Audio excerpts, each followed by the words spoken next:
Hey guys, it's been a while since I made a video. Doesn't mean I haven't been busy. I've been working on my spinning and refining my wool and stuff like that. So I figured I'd show you guys a video of how to wash sheep wool and how I clean it and get it basically ready to be spun or to be dyed or whatever you want to do.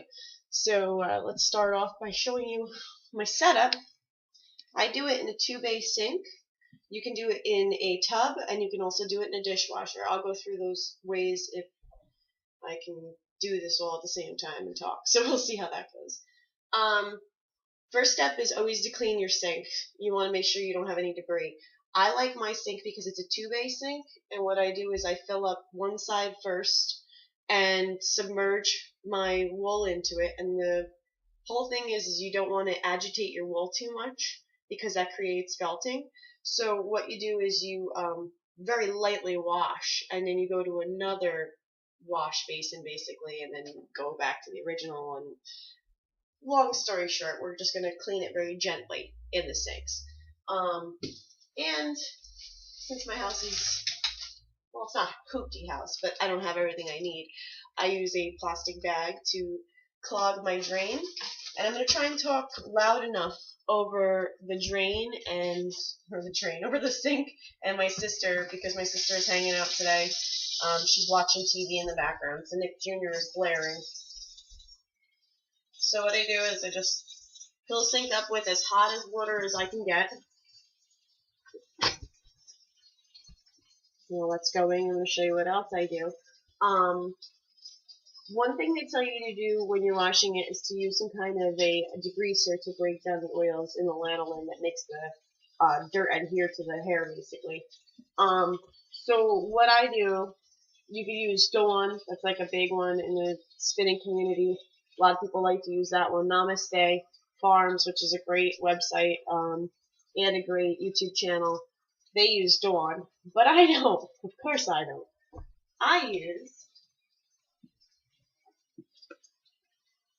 a dishwashing pellet. Reason being, you want a degreaser. You don't want a sudser. Soap is going to suds. So, since I want to agitate this fiber as little as possible, I had the brainstorm to use these. And instead of using a whole one, I actually use a half of one for each load because you don't need the whole one. So I just crack that in half. And I'm going to drop one in. I'll keep the other half because I'm going to be doing another load of this wool. I have so much of it. I've been pounding away at this one bag of wool. I'll show you the bag of wool. Hold on one second. Okay, the sink is still filling, you can see.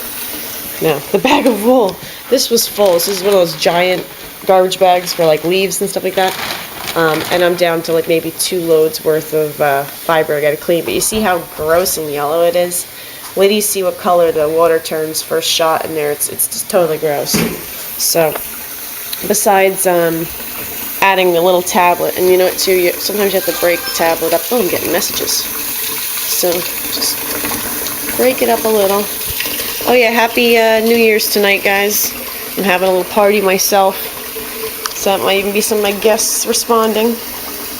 So, we get that going. I'm going to go till it's totally filled up because my hoopty sandwich bag thing, whatever, doesn't hold water as good as I would like.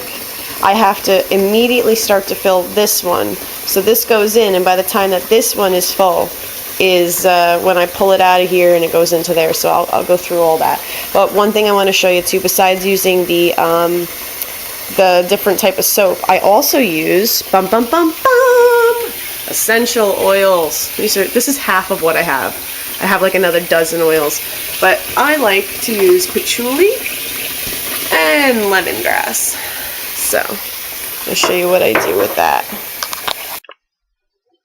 Okay, guys, so the sink is almost full now. Put you down at that level.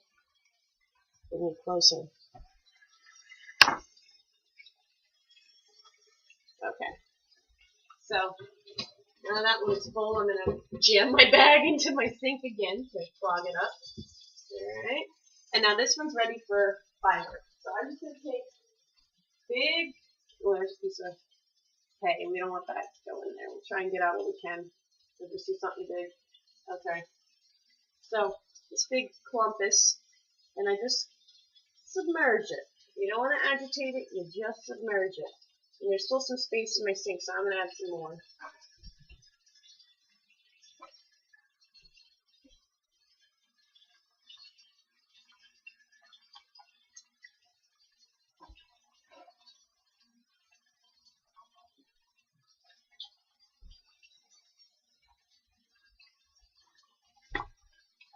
Okay, so now that that's in there, and my second basin is now filling, I told you guys I use the patchouli. Oh, I can't hold on to because my hands are all lubed up.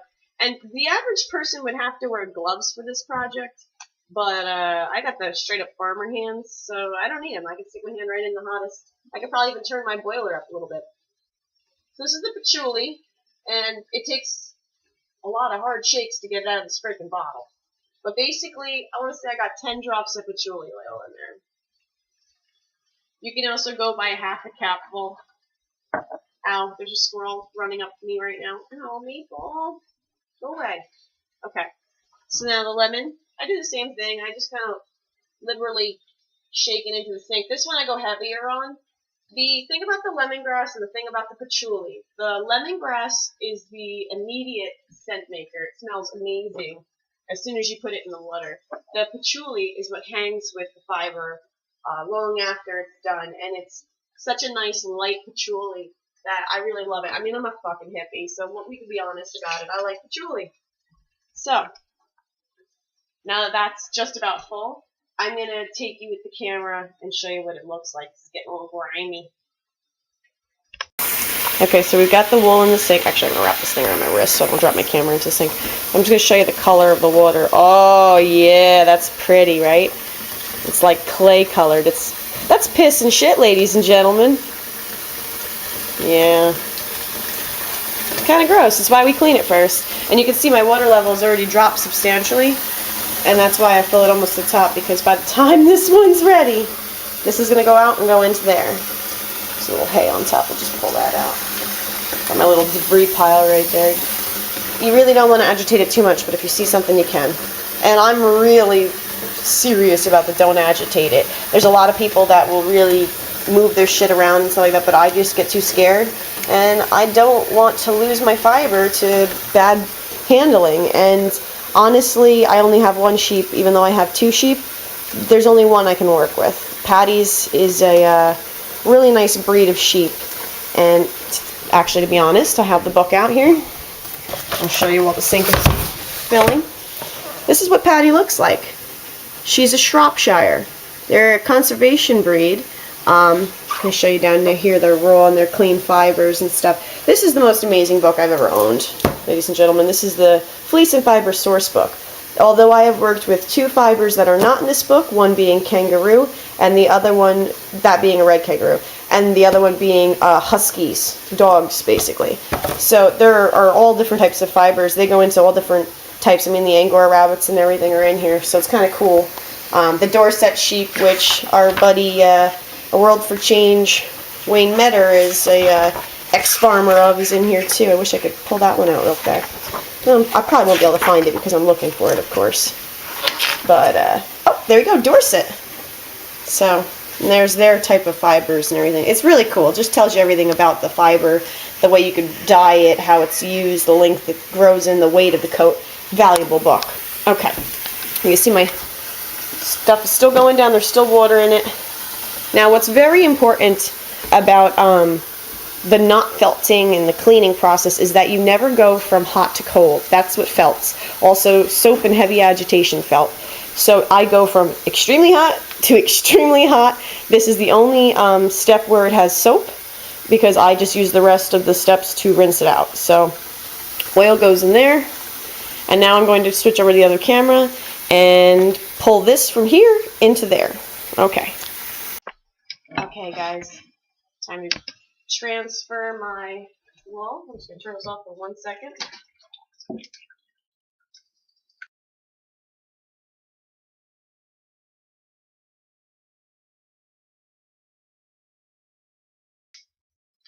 I have one of these little strainers. I'm going to show you the sink too before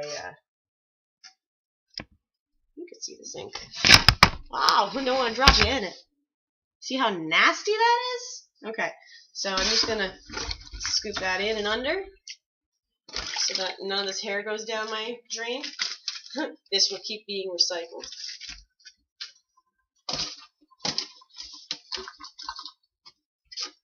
And you see, this what we saved from going down our drain, so we don't want that going down there. Slap our bag back in. Make sure I clog my drain up nicely. And hot water away. This will be our last sink full. I do 3 sinks. Back shit up a bit here. Alright, be back to you in a second. Okay guys, we're at the final sink.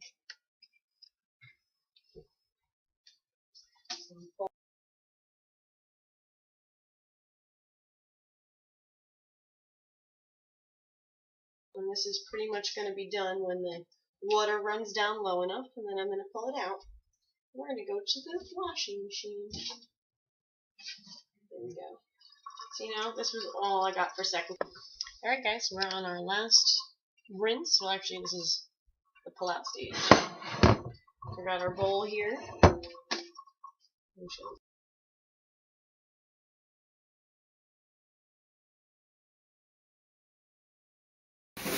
Okay guys, now we're at the laundry room. So let's go ahead and drop our wool right in. You can separate it if you want to, just a little bit. You don't need to do too much to it. Okay. Oh shit, there's a towel in there. Okay, put that on the dirty laundry pile. Okay, so now that that's in there, what you're going to do is just going to close your lid. And you're only going to use your drain cycle. Because you just want to spin this wool right out. Alright, we're just going to go ahead and pull this stuff out. You can see it's much fluffier. And if you need, you can do a second round of, you know, what's it called? Wow, brain freeze. Spin cycle, there we go. It smells really good though. It smells like lemongrass and patchouli. More lemongrass than anything right now though. A lot of fiber here. Might have to take 2 trips, I don't know.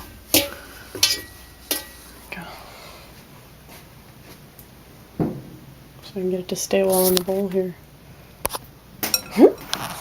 Okay. Oh, I ended up leaving some behind. I'll have to go back for it. Okay. So here's what I do. I find myself a fan that's at least as old as I am. No, I'm just kidding, but it is. Okay. So, some of my fiber, you see it doubled its size as it fluffed up. I use a wine rack. See that? It's a 3-shelf wine rack, whatever. And then I take my toaster oven trays out, make sure that they're clean so I don't get any grime on them. But I just layer the stuff, so let's go ahead and do that. Now, the cool thing about my method, so you can get the wood burner really ripping too, so that's part of the equation, is normally fiber takes 12 to 24 hours to dry. Mine takes 2 to 2.5, max 3 hours if I overload this thing. What I just do is I come down here and I rotate it every 45 minutes, hour, whatever. Okay, see now that shelf's full, so I'll go to the next shelf. And I'll even like drape some over the side too.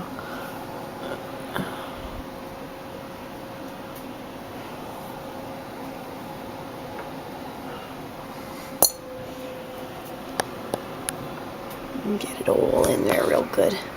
So I do it with the pan. Alright, and then I just fire this bad boy on low.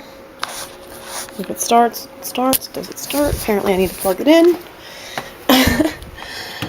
Alright, and then we're in business. So, I would just check on this every hour and just fluff it, and then when it's dry, it's done. So that's it. That's how I wash my fiber. Hope you enjoyed.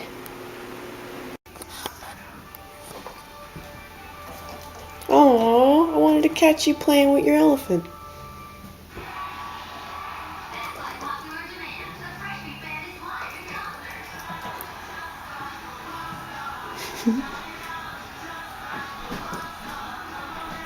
Don't watch me. Go play. She beats up on her elephant. It's really cute.